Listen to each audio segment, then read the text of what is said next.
Nakaligtas man sa pagguho, malaking hamon pa rin para kay Zaira ang bumangon at magsimula muli.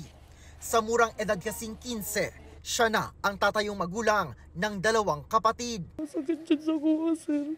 Kaya wala na yung hasulugatiman sa mo, bisag badlungon kayo, eh. Paano kung gikabalakan, sir, kaya kung mangod kaya masulti dyan siya nga. Dili na kumiskwila kaya wala si mama. Kabilang kasi ang ina't isa pang nakatatandang kapatid sa mga nasawi sa landslide. Tiningon din ako mangod nga, ate. Sabay na lang ta nila, mama. Sugato na to ang landslide.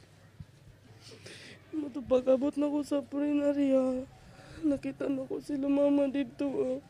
Buwan nga nung gipaon namin nila ni balik. Manjog ko atong landslide, sir. Gusto na ko sugaton, pero una-una anak ko na pamangkoy mangod. Eksaktong 1 linggo mula nang maganap ang pagguho. Pero 47 pa rin ang hinahanap ng mga rescuer. Dagdag puwersa sa rescue team ang 3 batikang search and rescue dogs ng Philippine Coast Guard na sina Brittany, Ivy at Tifa para makasama ng asong si Apa na una nang nakatunton ng isang bata sa ground zero.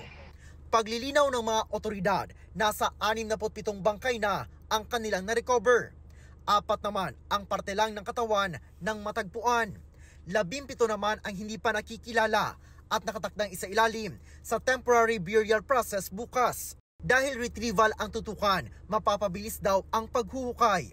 Gayunman, pinag-iingat pa rin ang rescuers, lalo na sa mga may palatandaang may posibleng katawan sa lugar.